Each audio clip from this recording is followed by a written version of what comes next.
నేను ఈరోజు అడుగుతా ఉన్నా, మనందరం బీఆర్ఎస్ కార్యకర్తలం, బీఆర్ఎస్ కుటుంబ సభ్యులం ఇవాళ చాలా ఇబ్బంది పెడుతున్నారు మన మీద.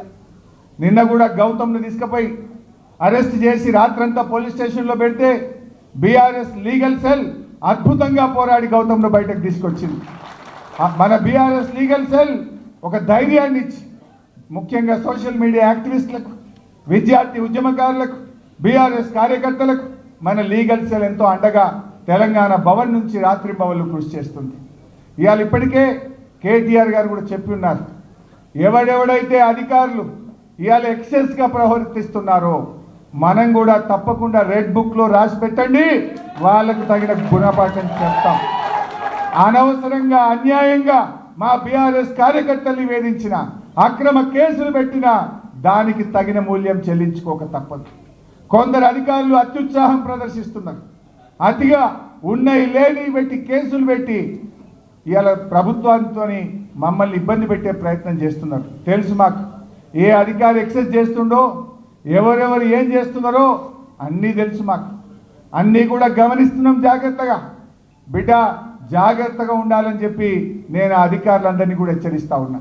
పోలీస్ అధికారులే కాదు, ఇతర అధికారులు కూడా ఉద్దేశపూర్వకంగా వివిధ సందర్భాల్లో మా కోఆపరేటివ్ చైర్మన్లను, మా సర్పంచ్లను, మా ఎంపీటీసీలను, మా జడ్పీ చైర్మన్ల మీదనో ఎంక్వైరీలు వేసుకుంటా, కమిషన్లు వేసుకుంటా ఇబ్బంది పెట్టే ప్రయత్నం చేస్తున్నారు. విజిలెన్స్ ఎంక్వైరీ, ఈ ఎంక్వైరీ, ఆ ఎంక్వైరీ అని మా సర్పంచ్ల బిల్లులు ఇస్తలేరు. ఇప్పటికి కూడా 2 ఏళ్ల నుంచి, ఏడాది అర్థం నుంచి కూడా లోకల్ బాడీ బిల్లులు ఇస్తలేరు.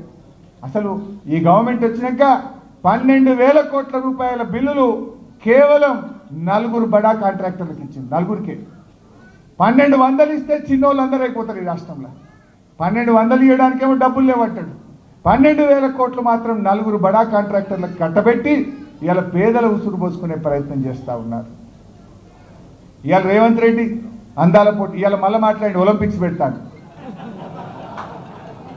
నువ్వు అందాల పోటీలు పెట్టడమే నీకు శాత కాలేదు. పరువు తీసినావు ఈ రాష్ట్రాన్ని పరువు తీసినావు.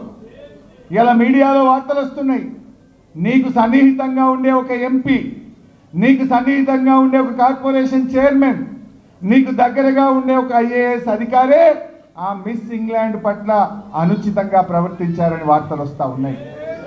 నీకు చిత్తశుద్ధి ఉంటే ఆ సీసీ ఫోటేజ్ బయట పెట్టు. నీకు చిత్తశుద్ధి ఉంటే వాళ్ళను కాంగ్రెస్ పార్టీ నుంచి సస్పెండ్ చేసి తక్షణమే వాళ్ళ మీద కేసులు నమోదు చేయి, ఈ రాష్ట్ర గౌరవాన్ని నిలబెట్టు. కేసీఆర్ తెలంగాణ గౌరవాన్ని ప్రపంచ పటంలో నిలబెడితే నువ్వు ఈ తెలంగాణ గౌరవాన్ని ప్రపంచం ముందు తల దించుకునే విధంగా చేసినావు. ఇవాళ తల వంపులు తెచ్చినావు ఈ రాష్ట్రానికి. ఇంకా ఈయనట ఒలింపిక్ గేమ్స్ పెడతా అంటాడు. ఏం మాట్లాడుతున్నావు నువ్వు? ఇవాళ ఇప్పటికైనా సోయి తెచ్చుకో. మాకేమీ నిన్న కేసీఆర్ గారు చాలా స్పష్టంగా చెప్పింది వరంగల్లో, నిన్నేదో అర్జెంటుగా దించాలనో మేమేదో గద్దెనెక్కాలనే ఆలోచనలో లేము అని కొండబద్దలు కొట్టినంత స్పష్టంగా కేసీఆర్ గారు చెప్పారు. ఇంకా 3 ఏళ్ళు టైం ఉంది, ఇప్పటికైనా మారు, కమిషన్లు బంద్ చేయి, ప్రజలకు అందుబాటులో ఉండు.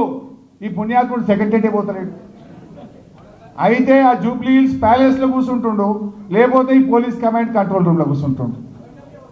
సెక్రటరీకి ఎందుకు పోతలేవు? పక్కన అంబేద్కర్ని చూడడానికి నీకు ఇబ్బంది అవుతుందా? అంబేద్కర్ పేరు మీద సెక్రటరీ పెట్టినందుకు నీకు ఇబ్బంది అవుతుందా? ఎందుకు పోతలేవు సెక్రటరీకి అని నేను అడుగుతా ఉన్నా. ఇవాళ నువ్వు కేసీఆర్ ఆనవాళ్ళు తీసేస్తా అంటివి. ఏం తీసినావు నువ్వు? ఇలా ప్రపంచ అందాల పోటీలు నిర్వహిస్తే ఏం చూపించినావు? వాళ్ళకు సెక్రటరీ చూపించినావు, యాదాద్రి దేవాలయం చూపించినావు, పోలీస్ కమాండ్ కంట్రోల్ రూమ్ చూపించినావు.